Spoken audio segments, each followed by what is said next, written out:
damage done to them. Okay. So that's one. I will have to interrupt you over there. I am being joined by Ambassador Harsh Shringla, who is the former Foreign Secretary of India. Thank you very much, sir, for joining us. And of course, my first question, it has been day 4 since Operation Sindoor was struck.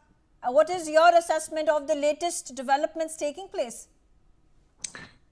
Well, I think what was actually very, very targeted, precise and calibrated strikes at terrorist infrastructure in Pakistan and Pakistan-occupied Kashmir has been converted by the Pakistanis into a much more, let's say, acute conflict with them targeting not only our military bases inside our country, right from the northern to the western borders, of our two countries, but also, I think, civilian targets, places of worship, health centers, schools. So they've been indiscriminate, and I think this is where when people talk about escalation, this is where the real escalation comes in. After all, the UN Security Council authorized that the perpetrators, organizers, financiers, sponsors of this heinous act of terrorism in Pahalgam, in Jammu and Kashmir, be held accountable and brought to justice. So India has international legal sanctity to go after these terrorists. We had made it clear that we will be pursuing the terrorists. We have also communicated through our friends and partners, including the United States, UK, Saudi Arabia, UAE, a number of other countries, that we will be pursuing the terrorists. Yet, despite the fact that our strikes were very, very calibrated and targeted, Pakistan chose to escalate, severely escalate the situation. And today, we are seeing an increasing escalation. The first night, they targeted some 15 locations in our country. Last night was 26 locations. They've used everything. From high-speed missiles to drones to loitering munitions to fixed-wing aircraft. They've used every trick in the book to hide behind civilian aircraft, to use terrorist launching pads to try and infiltrate terrorists across into our border. So I think they have really not read the signals properly. They have not taken the off-ramps we have offered. We have said we are committed to peace, but the responsibility for de-escalation lies with Pakistan.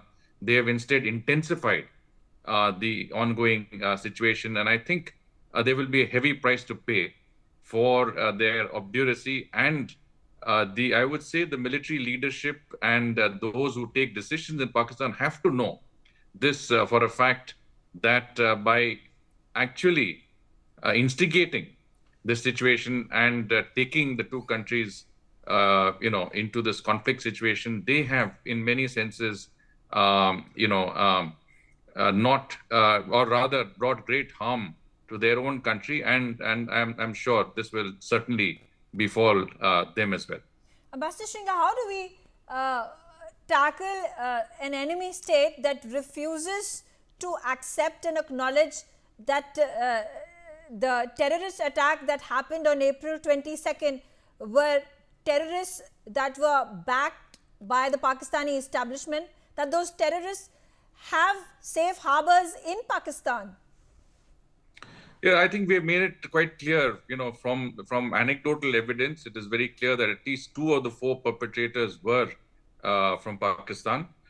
We have also noted that given the planning, organization and methods used, they had strong support from across the border. The responsibility for the attack was taken by the Popular Front, which is an offshoot of the Lashkar-e-Taiba, an entity which is prescribed by the UN Security Council. So from every direction, it is very clear that this is a continuation of Pakistan's use of terrorism as an instrument of its policy, and that this is something which is completely unacceptable. But instead of looking inwards and trying to deal with the issue of terrorism in their country, I think I entirely agree with the previous speaker who said that today the gloves are off. There's no more pretense that the state, the deep state, is not involved with terrorism, with non-state actors. The fact that we have seen an overt display of support for a non-state actor in the funeral ceremonies that took place of leading terrorist and proscribed entities in the form of senior security and military personnel attending and paying their obeisance at these funeral meetings is an indication of the strong link between the state and these terrorist groups. So there is no more attempt to hide and obfuscate the fact that there is the link between the Pakistani state and the terrorists does not exist. I think this is very, very evident that in today's military leadership has a certain belief that the belief in a sort of communal situation in which Muslims must live in Pakistan and Hindus in India, and I think that sort of very primitive, fundamentalist, and radical thinking is going to take the country, further behind from where it is already. By having eliminated at least 5 of those terrorist leaders whose names have been revealed by the Ministry of Defense and the Ministry of Home Affairs, have we at least in part avenged the Pulwama terror attack and sent out a strong message to Pakistan and the world? Absolutely. I think this was one of the most successful targeted strikes, and the results are there for everybody to see. Not only have we struck at the heart of terrorism in Pakistan, but also we have hit those organizations that were actually responsible for the Pulwama attacks. After all, the Popular Front is affiliated with the Lashkar-e-Taiba. The headquarters of the LET were bombed. A number of their key leaders were eliminated. Similarly, the Jaish-e-Mohammed, another proscribed entity responsible for a number of cross-border terrorist attacks, have been targeted. And keep in mind that these entities are not just doing harm to India. They have an issue with the entire international community. After all, a US citizen, Daniel Pearl, who was a Wall Street Journal media representative himself, was killed by, Abdul Rauf Mazar. And he, in turn, of course, assisted Omar Sheikh, who was also one of those who was sort of returned, when IC-814 was hijacked. And so these are terrorists who have not changed their spots. They will continue to indulge in acts of terrorism. And the only recourse for us is to go after them. And as the Prime Minister has said, we will pursue them wherever they go, and they will not be spared. And I think we have fulfilled that promise under Operation Sindoor. We have time and again repeated that we do not want to escalate the situation. We are only taking measured, proportionate, calibrated and responsible response. Do you think this is being well understood and appreciated in the international community today? Yes, I mean, the international community is watching the situation closely. I think they have to see that, all of our actions are calibrated. I mean, after all, we could open up many more fronts. There are many other things we could do. We could activate our Navy. We could open up other areas where Pakistan could feel the pain. I'm talking about kinetic operations. We are already working on the diplomatic front, on the economic front, and other fronts to put pressure on Pakistan. But at the kinetic level, I think we have done exactly what we believe is a calibrated, proportionate response. We haven't gone overboard. We've always said that we stand for peace, but the onus on de-escalation lies with Pakistan, and that it is basically for them to respond. But we've also said that if they escalate, our response will be very firm. And I believe that that is what we need to do, because despite our providing them with several opportunities for an off-ramp, they have continued to escalate their attacks. And I think it is obvious that they have no intentions to look for any way to address the issue and bring a sort of a de-escalation into the situation. Yeah, and he earlier already mentioned that Pakistan is using civilian airliners as human shields during air raids repeatedly. This has happened twice already. What does this say of Pakistani strategy against India? It means that they will use every trick in the book. They have used it in the past. They will continue to use it. They will misinform. They will disinform. They will fabricate stories. I mean, this is a country, remember, that always said that we have no idea where Osama bin Laden is.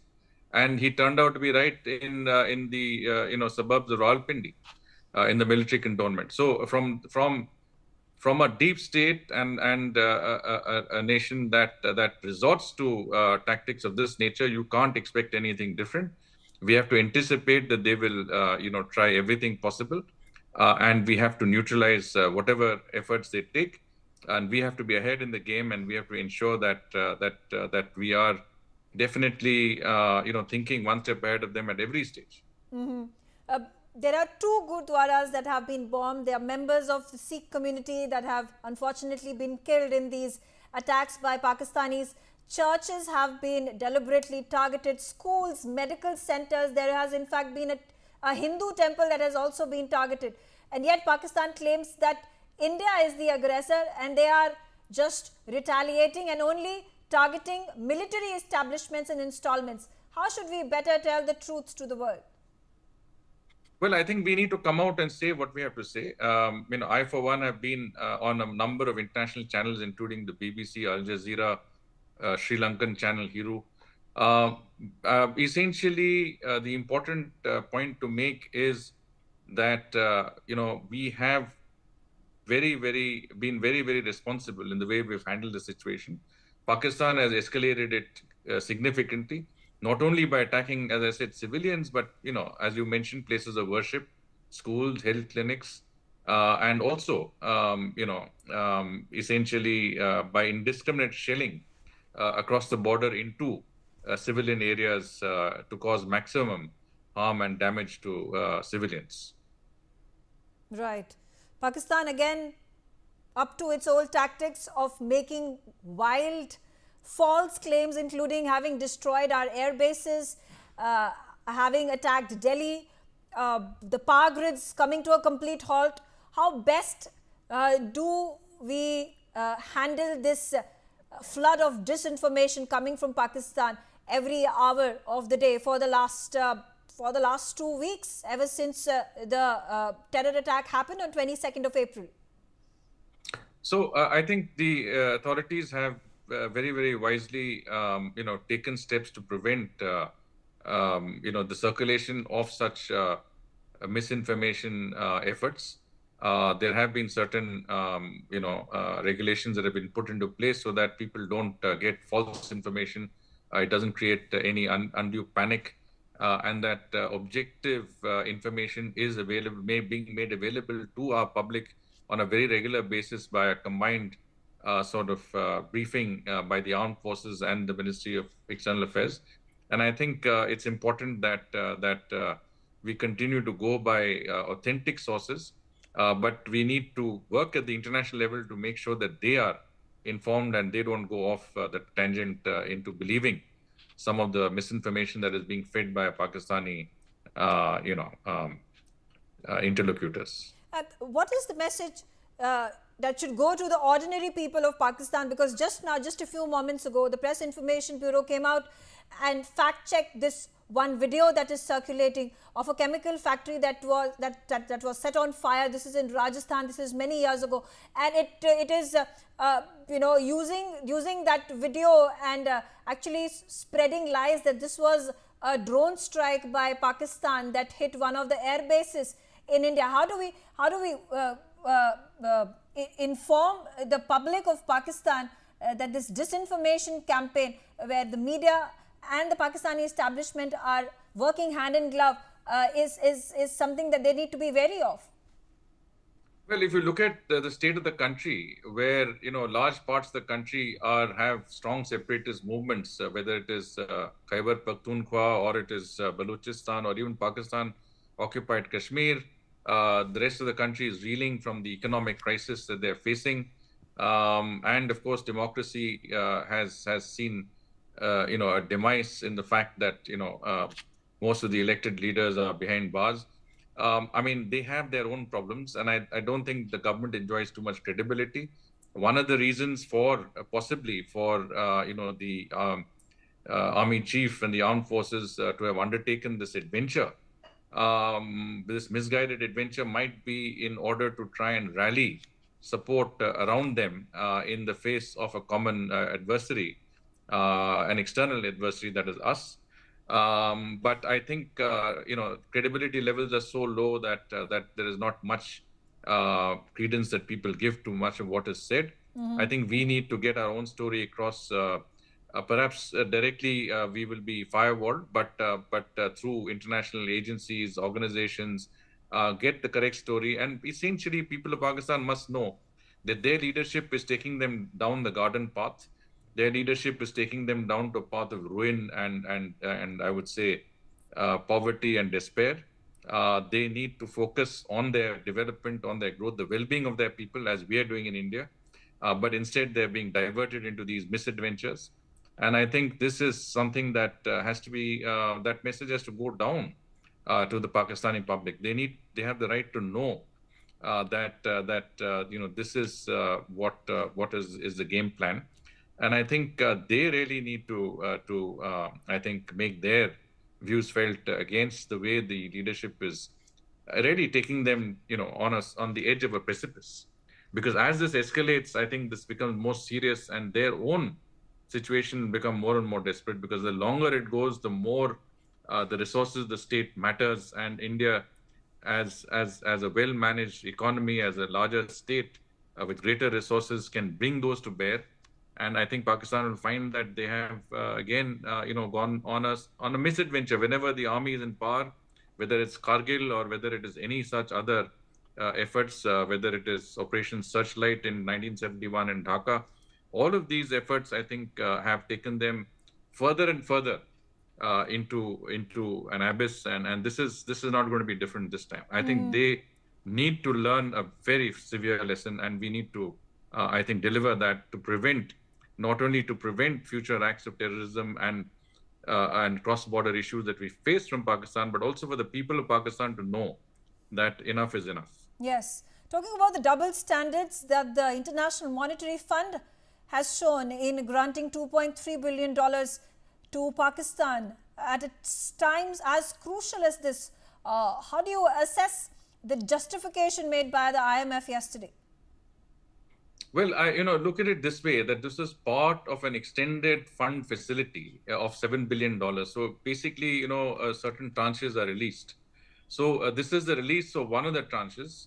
I think this situation occurred just before this decision. Our delegation, I think, made the case very well that Pakistan has mismanaged its funds, that the funds being given by the IMF are not well utilized, and secondly, that the funds could be diverted for terrorism to the benefit of non-state actors, and will support a defense budget which is counterproductive. I mean, it really should be going towards development of the country. Unfortunately, I think we might have not had the support at that time. And as I said, I mean, we didn't have enough time to prepare and to prepare the case.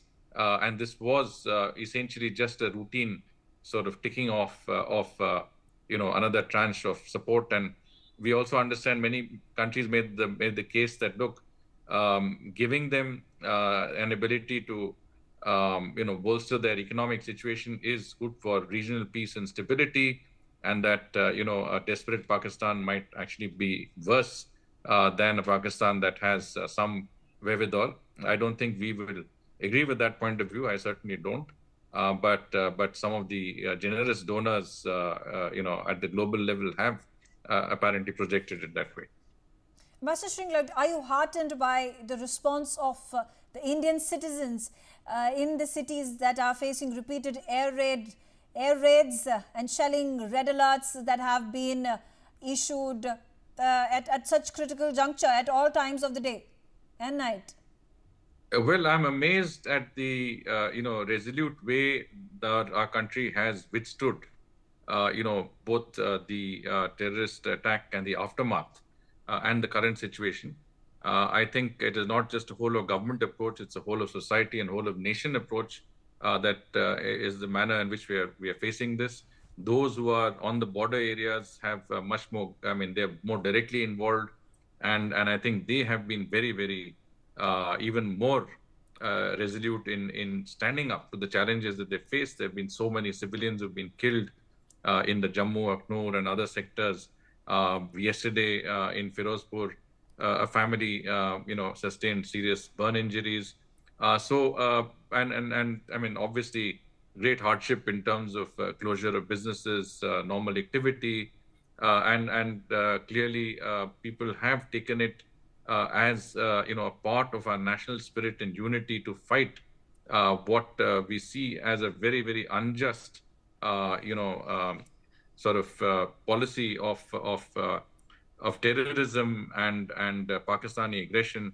And I think people of India will, I mean, have rallied strongly behind the armed forces, and we will see the armed forces ensure victory over these forces of repression and regression. I have no doubt that we will come out on top, and this will be achieved by the armed forces, the brave members of armed forces, with the full support of all the people of our country. Ambassador Shringla, thank you very much for joining us and